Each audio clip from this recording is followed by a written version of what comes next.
Hello students, आज हम पढ़ेंगे वायुदाब की पेटियाँ। इसका हम एक चैप्टर पहले पढ़ चुके हैं। आज हम इसका दूसरा भाग पढ़ेंगे। पिछले लेक्चर में हमने वायुदाब की पेटियों में पहली जो वायुदाब की पेटी है भूमध्य रेखीय न्यून वायुदाब की पेटी, उसका हमने अध्ययन कर लिया था। उसमें हमने काफ़ी सारे इंपॉर्टेंट फैक्ट्स का डिस्कस किया था। और आज हम जो दो और महत्वपूर्ण जो वायुदाब की पेटियाँ हैं जो कि दोनों गोलार्धों में पाई जाती है, उनका भी हम आज अध्ययन करेंगे। तो चलिए पढ़ते हैं वायुदाब की पेटियाँ। ये बीए फर्स्ट ईयर का इम्पोर्टेंट टॉपिक है। इसको पढ़ने के बाद ही हम जो पवनें हैं और वायुदाब को प्रभावित करने वाले कारण हैं, इनको हम समझ सकते हैं। और पवनों में प्रवाह जो है, और या हम कह सकते हैं कि स्थानीय पवनें, मानसूनी पवनें, स्थायी पवनें, ये सब किस कारण से चलती है, तो उन सभी कारणों का अध्ययन हम इनको पढ़ने के बाद ही समझ कर पाएंगे और समझ पाएंगे। दूसरी जो वायुदाब की पेटी है वो है उपोष्णकटिबंधीय वायुदाब की पेटी। एक बार मैं आपको ब्रीफ कर देती हूँ। पिछले लेक्चर में हमने जो भूमध्य रेखीय न्यून वायुदाब की पेटी पढ़ी थी। यह जो पेटी है भूमध्य रेखा के आसपास स्थित है, इसीलिए इसको हम बोलते हैं भूमध्य रेखीय न्यून वायुदाब की पेटी। यह पेटी 0 डिग्री यानी भूमध्य रेखा से दोनों ओर यानी उत्तरी और दक्षिणी गोलार्ध में दोनों ओर 10 डिग्री उत्तर और 10 डिग्री दक्षिणी गोलार्ध तक ये फैली हुई है। और यहाँ पर ये जो न्यून वायुदाब के होने का कारण है वो तापमान है। यानी कि कुछ हम कह सकते हैं कि यह एक प्रकार से तापजन्य पेटी है, क्योंकि यह जो भाग है यानी भूमध्य रेखीय जो क्षेत्र है, यहाँ पर वर्ष पर्यंत सूरज की जो किरणें होती है सीधी पड़ती है, और सूरज की किरणें सीधी पड़ने के कारण इस भाग में तापमान भी उच्च रहता है। और उच्च तापमान के कारण ही यहाँ पर वायुदाब क्या होता है, निम्न होता है। और इस क्षेत्र में जो निम्न वायुदाब का क्षेत्र है और इस भाग में जो क्षैतिज पवनें होती है वो हमें देखने को नहीं मिलती है। और क्षैतिज पवनों की जगह हमें क्या मिलेगा, यहाँ वायु का ऊर्ध्वाधर हमें गति इसमें देखने को मिलेगी। कह सकते हैं जैसे ही वायु ज़मीन के संपर्क में आती है और उस क्षेत्र में यानी ज़मीन में तापमान अत्यधिक होने के कारण या यहाँ के वायुमंडल में तापमान उच्च होने के कारण वायु तेज़ी से उच्च तापमान के कारण हल्की होकर ऊपर उठने लगती है। और ऊपर उठने की वजह से इस भाग में क्या हो जाता है, निम्न वायुदाब स्थापित हो जाता है। और इसी कारण इस वायुदाब की पेटी का निर्माण हुआ है। और यहाँ पर शांत वायुमंडलीय दशाएं होती हैं, क्योंकि ना तो यहाँ पर कोई क्षैतिज पवन चल रही है, ना ही कोई हमें ऐसे मोमेंट देखने को मिलेगा। इसलिए इसको हमको डोलड्रम या शांत क्षेत्र भी कहते हैं। तो आपसे डोलड्रम पर प्रश्न पूछा जा सकता है। और इस भाग में उत्तर पूर्वी गोलार्ध से यानी उत्तरी पूर्वी भाग से आने वाली जो पवनें हैं उत्तरी गोलार्ध में, और दक्षिण पूर्वी भाग से आने वाली पवनें जो हैं दक्षिणी गोलार्ध में, ये दोनों पवनें दोनों गोलार्ध से आकर इस भाग में अभिसरित होती है। और यहाँ पर सवर्णीय धाराओं का निर्माण होता है, जिससे बहुत तेज़ी से वर्षा होती है। इसको हम थोड़ा सा आगे डिस्कस करेंगे। और हम आगे पढ़ते हैं अभी फ़िलहाल के लिए उपोष्णकटिबंधीय उच्च वायुदाब की पेटी। यह जो पेटी है उपोष्णकटिबंधीय उच्च वायुदाब की पेटी, यह एक गतिजन्य पेटी है, क्योंकि इसका जो निर्माण हुआ है गतिजन्य कारकों से हुआ है। यानी कि इस पेटी का जो निर्माण का कारण है वह तापमान न होकर क्या है, गतिजन्य कुछ ऐसे कारक है जिससे ये अपवाद स्वरूप इसका निर्माण हुआ है। और इस पेटी की अगर हम स्थिति की बात करें तो यह पेटी दोनों गोलार्धों में 25 डिग्री से 35 डिग्री अक्षांशों में यह पाई जाती है। और इस क्षेत्र में सदैव कुछ महीनों को छोड़कर 1 से 2 महीनों को छोड़कर सदैव यहाँ का तापमान क्या रहता है, उच्च रहता है। परंतु उच्च तापमान होने के बावजूद भी यहाँ पर वायुदाब क्या है, उच्च है, कम होने के बजाय। उसका कारण है यहाँ पर बैठने वाली पवनें। इसको हम एक डायग्राम से समझेंगे। यहाँ पर शीतकाल में 2 महीने छोड़कर वर्ष भर उच्च तापमान रहता है, और अधिक तापमान रहते हुए भी वायुदाब उच्च है। इस भाग में हम ये कह सकते हैं कि इसका संबंध वायुदाब का संबंध यहाँ पर तापमान से न होकर पृथ्वी के दैनिक गति से संबंधित है। अब इसको हम एक एग्जाम्पल से लेंगे कि जैसे ही कोई स्थान है, उस स्थान पे अगर किसी और जगह से आकर पवनें बैठती है ठंडी होकर, या हम कह सकते हैं उन पवनों का उतरना संभावित होता है, तो उस भाग में स्वतः ही पवनों के दबाव के कारण क्या हो जाएगा, वायुदाब उच्च हो जाएगा। तो यहाँ पर भी ऐसी ही दशा देखने को मिलती है, क्योंकि इस पेटी का निर्माण भूमध्य रेखीय क्षेत्र से तथा उपध्रुवीय निम्न वायुदाब की पेटी से ऊपर उठी हुई वायु के ठंडा होकर नीचे उतरने से होता है। अब इस डायग्राम से हम इसको समझ सकते हैं। यहाँ हम देखेंगे कि आप लोगों को पता है कि भूमध्य रेखीय न्यून वायुदाब पेटी से पवनें क्या होती है, ऊपर उठती है दोनों तरफ, दोनों गोलार्धों में। क्योंकि यहाँ पर तो तापमान क्या है, उच्च, और उच्च तापमान होने के कारण ये पवनें क्या होने लग जाती है, ऊपर उठने लग जाती है, और ये ऊपरी वायुमंडल में एक ऊंचाई तक गति करती है और पुनः ऊपर होकर, ठंडी होकर ये पुनः नीचे बैठने लगती है। और इनका जो नीचे उतरना जो संभावित होता है वह होता है 30 से 35 डिग्री अक्षांशों के बीच। यानी कि भूमध्य रेखीय क्षेत्रों से उठी हुई जो पवनें हैं वो आगे चलकर ऊपर होकर, ठंडी होकर पुनः नीचे बैठती है। किन क्षेत्रों में? उपोष्ण कटिबंधीय उच्च वायुदाब के क्षेत्रों में। तो दोनों ओर ये पवनें नीचे बैठती है, कहाँ पर? 30 से 35 डिग्री अक्षांशों के मध्य। इस वजह से यहाँ पर क्या होता है, वायुमंडलीय दाब अधिक होता है, क्योंकि इन पवनों के दबाव के कारण यहाँ पर उच्च वायुदाब का क्षेत्र बन जाता है। इसके साथ ही जो उत्तरी और दक्षिणी गोलार्ध है, यानी कि जो उच्च अक्षांश है जिनमें ध्रुवीय क्षेत्र है, ध्रुवीय क्षेत्रों से भी पवनें यहाँ पर आकर क्या होती है, नीचे बैठती है। ठंडी पवनें भारी होकर नीचे बैठती है। तो इन पवनों के नीचे बैठने के कारण दोनों ही गोलार्धों में क्या होता है, वायुदाब का, उच्च वायुदाब का क्षेत्र बन जाता है। किन क्षेत्रों में? 30 से 35 डिग्री अक्षांशों में। तो आप यहाँ देखेंगे कि इन पेटी का निर्माण तापमान न होकर, कारण क्या है इसका, वायुमंडलीय दाब का उच्च होने का कारण यहाँ पर पवनों का नीचे उतरना या नीचे बैठना है, और पवनों के दबाव के कारण ही यहाँ पर उच्च वायुदाब का क्षेत्र विकसित हुआ है। इसीलिए हम इसको एक गतिजन्य वायुदाब की पेटी कहते हैं। अब इस पेटी को हम क्या कहते हैं, अश्व अक्षांश भी कहते हैं। अश्व अक्षांश कहने के पीछे इसका कोई प्राचीन मान्यता है। इसमें क्या होता था कि आज के कुछ वर्षों पहले इस भाग में जितने भी समुद्री क्षेत्र आते थे, यानी कि इस पेटी के अंतर्गत जितने भी समुद्री भाग आते हैं, उन क्षेत्रों में पवनों के नहीं चलने के कारण, शांत क्षेत्र के कारण, क्योंकि यहाँ से क्या हो रहा है, उच्च वायुदाब होने के कारण पवनें क्या होती है, एक दूसरे से विचलित होती है, और विचलित होने के कारण यह जो क्षेत्र है यहाँ पर पवनों का अभाव है। और पवनों के अभाव में इन समुद्री क्षेत्रों में जो जहाज होते थे, समुद्री जहाज होते थे, वो आगे नहीं बढ़ पाते थे। तो इस दशा में क्या होता था, जितने भी व्यापारिक जहाज होते थे वो अपने साथ में घोड़े लाद कर लेके जाते थे। तो वो क्या करते थे, इस क्षेत्र में अपने जहाज का वज़न कम करने के लिए जो घोड़े होते थे, जिनको ये दूसरे क्षेत्र पर ले जा रहे होते थे, उनको ये समुद्र में डाल दिया करते थे, ताकि जहाज का वज़न क्या हो जाए, हल्का हो जाए, और नाव को चलाने में, यानी जहाज को आगे बढ़ने में कोई दिक्कत ना हो। और इसी वजह से कि उच्च वायुदाब से क्षेत्र में कारण नाविक घोड़ों को समुद्र में फेंक देते थे, और इसी कारण से क्या होते थे, इसको अश्व अक्षांश कहा जाने लगा। तो यह कारण था कि उच्च उपोष्ण कटिबंधीय उच्च वायुदाब की पेटी जो है उसको हम क्या कहते हैं, अश्व अक्षांश भी कहते हैं। और यह जो भाग है, यानी कि इस पेटी के अंतर्गत जो क्षेत्र आता है, इस क्षेत्र में विश्व के सभी गर्म और शुष्क मरुस्थल, जितने भी विश्व में मरुस्थल है, शुष्क और उष्ण मरुस्थल, वो कहाँ स्थित है, उपोष्ण कटिबंधीय उच्च वायुदाब की पेटी में स्थित है। तो यह बहुत ही इम्पोर्टेंट बात है और उसको आप ध्यान रखें। जितने भी विश्व के गर्म मरुस्थल हैं, उष्ण मरुस्थल हैं, वो हमें कहाँ मिलेंगे, लगभग 30 से 35 डिग्री अक्षांशों में हमें देखने को मिलेंगे। और यहाँ पर जो है, महाद्वीपों के पश्चिमी किनारे पर ही ये मिलेंगे। इसका हम अध्ययन, ये जो कारण है कि इस पेटी में महाद्वीपों के पश्चिमी किनारे पर ही यह मरुस्थल क्यों पाए जाते हैं, इस कारण का अध्ययन हम बाद में करेंगे, जब हम पढ़ेंगे स्थायी पवनों को। तो उन पवनों में जब हम अध्ययन करेंगे तब इस बात का जिक्र हम वहाँ करेंगे। तो अभी के लिए आप इतना याद रखिए, इस पेटी की स्थिति है 30 से 35 डिग्री अक्षांश, या 25 से 35 डिग्री अक्षांश भी उसको कह सकते हैं, क्योंकि इस पेटी का क्या होता है, स्थानांतरण होता है उत्तरी और दक्षिणी गोलार्धों में। और यहाँ साल के 2 महीनों को छोड़कर हमेशा तापमान क्या रहता है, उच्च रहता है। और तीसरी बात की यह गतिजन्य वायुदाब की पेटी है, क्योंकि यहाँ पर भूमध्य रेखीय क्षेत्र और ध्रुवीय क्षेत्र से आकर पवनें बैठती है, और इसको हम क्या कहते हैं, अश्व अक्षांश भी कहते हैं। अब जो अगली पेटी है वो है तीसरी, उपध्रुवीय न्यून वायुदाब की पेटी।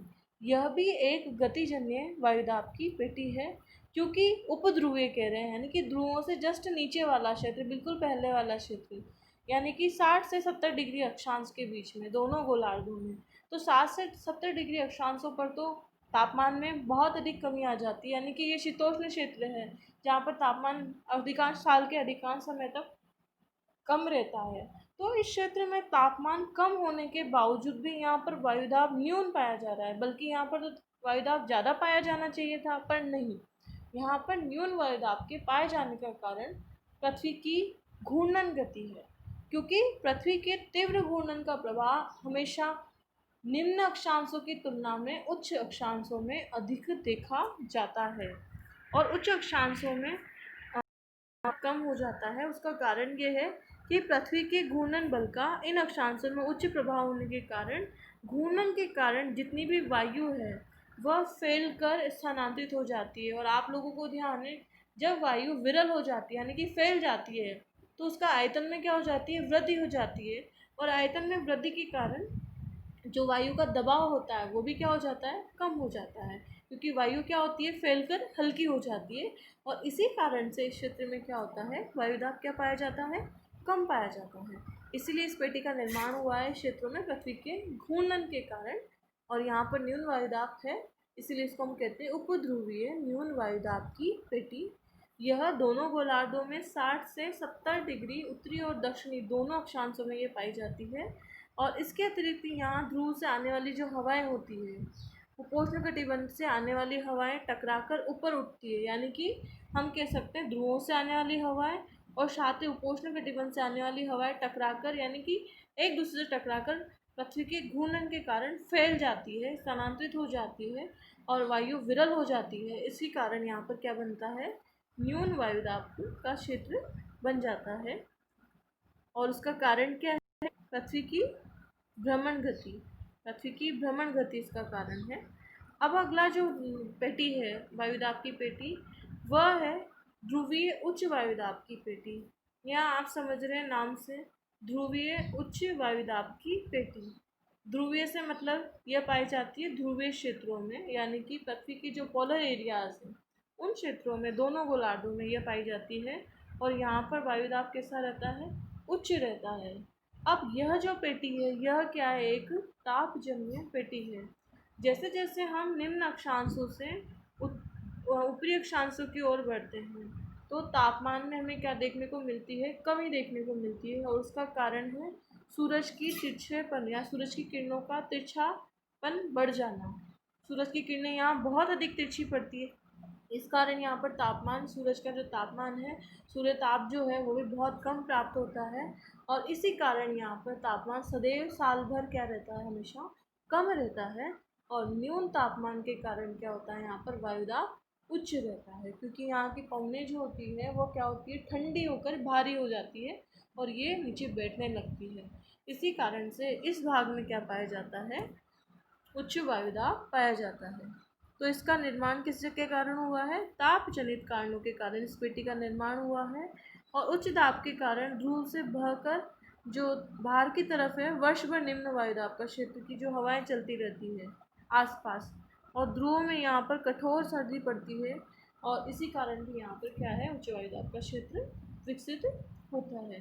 तो यह थी अंतिम पेटी, ध्रुवीय उच्च वायुदाब की पेटी। अब यहाँ पर हम एक प्रोसेस देख सकते हैं कि हमेशा जो पवनें चलती है वो चलती है high pressure to low pressure, high pressure to low pressure उसका। और पवनों टू लो प्रेशर चलने के कारण हमेशा जो पवनों की विश्व स्तर पर हम देखेंगे कि जो दिशा होगी वो इन वायुदाब की पेटियों के अनुरूप ही निर्धारित होगी। यानी कि हम कह सकते हैं कि विश्व में जो पवनों का जो प्रारूप है या पवनों का जो प्रवाह है पूर्ण रूप से किस पर निर्भर है, अधिकांशतः वायुदाब की पेटियों पर। मुख्य रूप से कौन सी पवनों का, स्थायी पवनों का, या हम कह सकते हैं ध्रुवीय पवनों का। ध्रुवीय पवने से मतलब यहाँ पर पूरे ध्रुव पर, पूरी पृथ्वी पर चलने वाली पवनें हैं जो विश्व स्तर पर पूरे ध्रुवीय भाग पर ये प्रवाहित होती है। और इसी को हम कहते हैं सनातनी पवने, स्थायी पवने या ध्रुवीय पवने। ये ध्रुवीय पवने सदैव वायुदाब की पेटियों का अनुसरण करते हुए ही प्रवाहित होती हैं। तो जब भी हाई प्रेशर होगा तो हाई प्रेशर से हवाएं चलेंगी किस ओर, लो प्रेशर की ओर। पुनः लो प्रेशर से, यानी कि लो प्रेशर है तो तापमान क्या है, उच्च है, और यहाँ से पवनें पुनः क्या उठेगी, ऊपर की ओर उठेगी। और ऊपर जाकर ये पुनः क्या होगी, ठंडी होगी, और आगे जाकर ठंडी होकर भारी होकर पुनः नीचे बैठेगी। तो यह क्रम जो है पवनों का ये चलता रहता है, किसका अनुसरण करते हुए, वायुदाब की पेटियों का अनुसरण करते हुए यह क्रम चलता रहता है। अब यहाँ पर एक इम्पॉर्टेंट फैक्ट है इसके बाद में जो टॉपिक है वह है हमारे पवनों के प्रकार पर ही है, क्योंकि वह कहीं ना कहीं वायुदाब की पेटियों से ही संबंधित है। यहाँ पर हम एक इम्पॉर्टेंट फैक्ट समझ लेते हैं, इसका जिक्र मैंने आपसे अभी किया था कि जो भूमध्य रेखीय न्यून वायुदाब की पेटी है वो इस तरीके से यहाँ से गुजरती है। यानी भूमध्य रेखा का जो प्रवाह है वह है दक्षिणी अमेरिका के ब्राज़ील वाले क्षेत्र से गुजरती है और अफ्रीका के बिल्कुल मध्य भाग से और इंडोनेशियन द्वीप समूह से होकर भूमध्य रेखा गुजरती है। और इस भाग में विस्तृत जो पेटी का निर्माण हुआ है वो क्या है, इसको हम कहते हैं भूमध्य रेखीय न्यून वायुदाब की पेटी। इसको हम क्या कहेंगे, भूमध्य रेखीय न्यून वायुदाब की पेटी। और यहाँ पर न्यून वायुदाब है और यहाँ हम दूसरी ओर हम देखें तो 30 से 35 डिग्री अक्षांशों में क्या है, उच्च वायुदाब का यहाँ पर निर्माण हुआ है, हाई प्रेशर। इसको हम ऐसे लिख सकते हैं, हाई प्रेशर। और यहाँ क्या है, लो प्रेशर। लो प्रेशर यहाँ पर है। तो विंड कैसे चलेगी, high pressure to low pressure. इसको हम दूसरे कलर से देखते हैं। अब जो विंड का जो प्रवाह रहेगा वो रहेगा उच्च वायुदाब से न्यून वायुदाब की ओर। दोनों गोलार्धों से जो पवनें चलेगी वो चलती है उच्च वायुदाब से न्यून वायुदाब की ओर। यह चल रही है विषुवत रेखीय क्षेत्रों में, यानी कि उपोष्णकटिबंधीय उच्च वायुदाब से, यानी कि 30 से 35 डिग्री अक्षांशों से दोनों गोलार्धों में उत्तर पूर्व से दक्षिण पश्चिम की ओर उत्तरी गोलार्ध में और दक्षिणी गोलार्ध में दक्षिण पूर्व से उत्तर पश्चिम की ओर ये पवनें चलेंगी। कहाँ तक, ये चलेंगी भूमध्य रेखा तक। भूमध्य रेखीय क्षेत्रों में उच्च तापमान होने के कारण इन पवनों का यहाँ क्या होगा, अभिसरण होगा, यानी कि दोनों पवनें यहाँ आकर मिलेगी और यहाँ तापमान उच्च होने के कारण तेजी से ये पवनें क्या होंगी, गर्म होकर ऊपर उठेगी और सवनी धाराओं के रूप में और तेजी से यहाँ बारिश करेगी बहुत अधिक मात्रा में। तो यह जो क्षेत्र है भूमध्य रेखीय क्षेत्र, यहाँ पर किस प्रकार की वर्षा होती है, किनके अभिसरण से, इन पूर्वा पवनों के, उत्तरी पूर्वी पवनों और दक्षिण गोलार्ध में दक्षिणी पूर्वी व्यापारिक पवन, इनको हम व्यापारिक पवन भी कहते हैं, इनके अभिसरण से, इनके मिलने से सवनीय वर्षा होती है। इस कारण यह जो क्षेत्र होते हैं यहाँ पर सघन हमें वन पाए जाते हैं अधिक वर्षा के कारण, और हमेशा यहाँ उमस हमें देखने को मिलती है, यानी आर्द्रता उच्च देखने को मिलती है। तो यह था यहाँ पर इन पवनों का प्रभाव। तो इसके अलावा जितने भी फैक्ट्स हैं उनको हम आगे पढ़ेंगे और बाद में एक शब्द का और इस्तेमाल होगा, उसको हम कहेंगे ITCZ। ITCZ को हम कहते हैं इंट्रा ट्रॉपिकल कन्वर्जन जोन। इसको हम बोलते हैं अंतरा उष्ण अभिसरण क्षेत्र, यानी कि जहाँ पर व्यापारिक पवनों का अभिसरण होता है किनके साथ में, यहाँ पर निचले भागों में एक पवन चलती है, क्षैतिज पवन, मंद पवन कुछ समय के लिए, उसको हम बोलते हैं विषुवत रेखीय पछुआ पवन। क्योंकि जब भी किसी भाग से पवन जितनी भी पवनें हो ऊर्ध्वाधर गति करती है तो नीचे वाला जो भाग है यानी धरातलीय भाग होता है खाली हो जाता है, तो उसकी आपूर्ति के लिए कुछ पवनें चलती है क्षैतिज रूप से पश्चिम से पूर्व की ओर, किन क्षेत्रों में, विषुवत रेखीय क्षेत्र में, और इसको हम कहते हैं विषुवत रेखीय पछुआ पवनें।